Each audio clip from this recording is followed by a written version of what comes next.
Welcome to this edition of the Luke Winstall Show. My next guest is a quarterback in the class of 2023 out of Alabama, four-star Christopher Vizzina. Thank you for joining me. How are you doing today? I'm doing great. How are you doing? Doing great, thank you. Glad to have you on. Yes, sir. Thanks for having me. Always, yes, sir. Well, let's begin. First off, for people to get to know you a little bit as your name's getting bigger and bigger as a top 100 guy in your class, what is your story? Well, my football story. First, my sports story is started playing. I don't really like soccer anymore, but that was my first sport, and I started getting to, all the sports.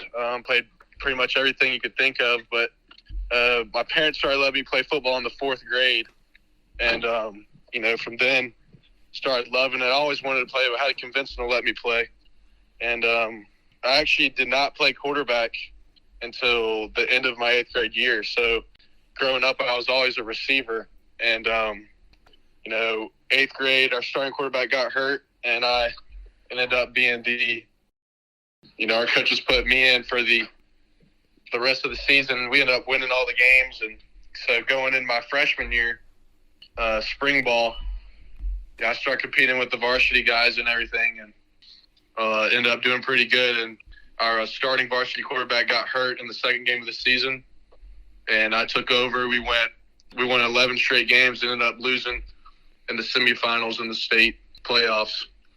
So, after that, I just started working hard. That's when, COVID hit. But I didn't get to go to any schools or anything, but, I had great film last year, and then I went to some camps and everything this past summer. And then, this season I feel like I really put out some good film, and coaches started really noticing. And that's kind of where we are. It's really been – God's really blessed me with all these opportunities, and, my great teammates and coaches, and my family that just wants me to succeed. And, I feel like I'm here because of everybody else. I worked really hard, but it's been everybody else that's really helped me get here. So, yeah, let's break it down a little bit. At the beginning, you talk about being put into a quarterback role in middle school, but then high school. When was the moment for you that you really knew that quarterback could be a thing for you?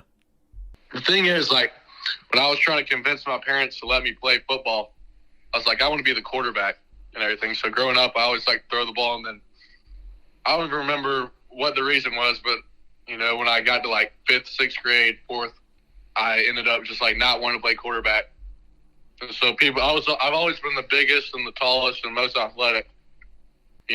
There came a point where I had to be the quarterback. So people forced me to be the quarterback, and I'm glad they did. It's really worked out now, but that's kind of the story. I never really wanted to be the quarterback until they made me be the quarterback. Interesting. Okay. And when did you blow up in terms of recruiting, and what did that look like for you? So I got my first offer from UAB going into my freshman year. I hadn't played any varsity snaps. I really wasn't even the starting quarterback. They offered me at a 7-on-7 camp before my freshman year. And then after that, I wasn't really getting any offers. I had a great freshman season, though. But it was really after my sophomore tape where coaches started noticing, big schools started talking to me, but nobody was really offering me. And then the summer, going into my junior year, got my first Power 5 offer from Kentucky.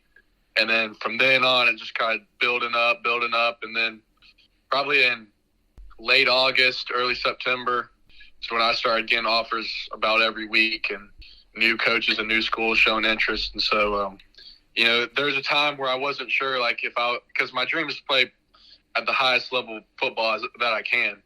And so I wasn't sure if I was going to be able to do that. Even though it was still really early on, I saw all these other quarterbacks getting these Power 5 offers, but I kept working and everything. And, one day as life changed and schools started offering me scholarships, I had dreams of having scholarships from. So, yeah, and you talked about putting out some good tape your sophomore year, but this past year and your junior year being really good for you. What do you think made your tape this past season really stand out? If you watch my freshman and sophomore year tape, you probably find it impressive, but, it gets better every year, and you can see my, just my progress that I've made in all areas of the game, especially this year. I really became a true dual threat quarterback. I had 34 total touchdowns, and like half of them were running. Coaches really saw how big I am, but I'm also really athletic. So that's, from a coaching standpoint, I guess that's really attractive. For sure. All right. And when you look at different styles of play and the way that you describe the way that you play, who do you think you might compare to or might be a little similar to as a quarterback? Personally, everybody compares me to Trevor Lawrence, just a, long, lanky quarterback that can also be pretty mobile. So, I would agree with that. I think if you're going to compare my game, I think it would be Trevor Lawrence. Okay. We talked about the different moments where you got the offers, but when we talk about your development as a quarterback, what was a key moment or a turning point for you where things really clicked?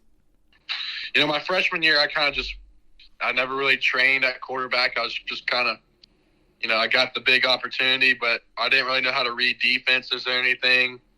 And then after that, COVID hit, so I couldn't really do quarterback training with any coaches. But, I started to really love understanding, like, my school's offense and everything. I started watching more football.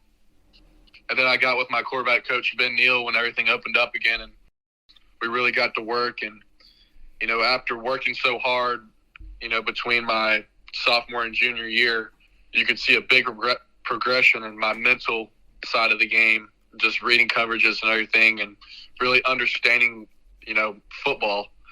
And I put all that together with also with the weight room and everything. And, just ended up working out really good, and everything I worked for and so much time spent, just grinding, it really paid off this year. You could see everything come together.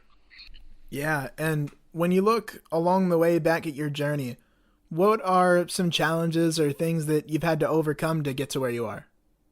Probably, early on, I was in the spotlight, and I really didn't know how to handle it.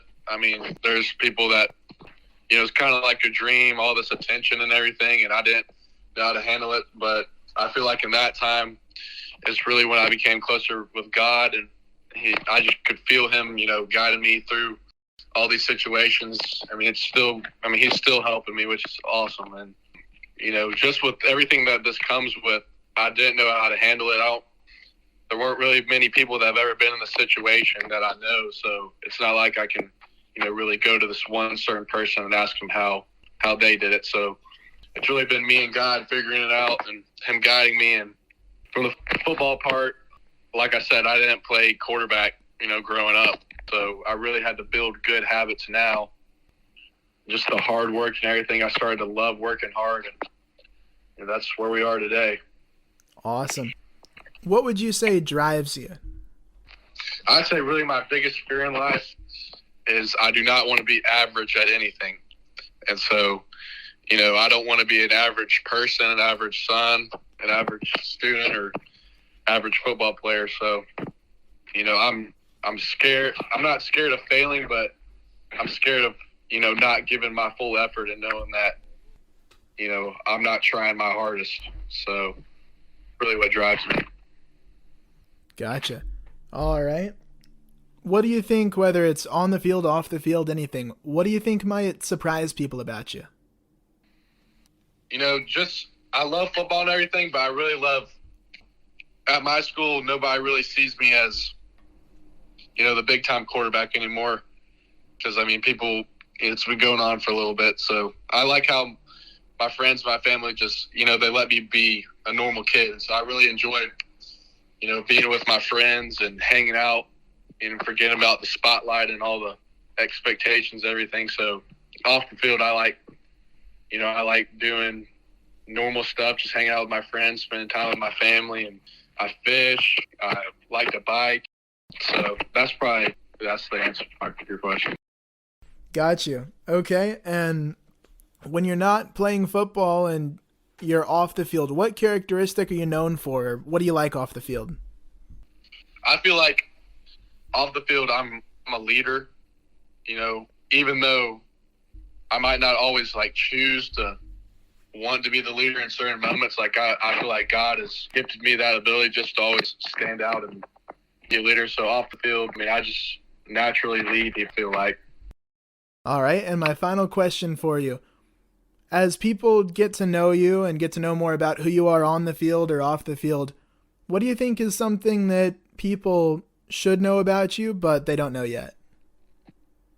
Well, the biggest thing is what I want people to know is being younger, I watched all these older high school guys accomplish the dream of playing college football and college sport, really. So when I was little, I decided that's what I want to do, and I've really surrounded myself with the right type of people to get to that point, and people that believe that I can get there. And so, for anybody that's their dream, or that's really any aspect of life, is if you can surround yourself with the right people and the right environment, I guess, you can really chase your dream and everything. So that's what, if I was going to tell anybody something, that's what it would be. So sweet. Well, Christopher, thank you so much for your time today. That's all the questions I've got for you.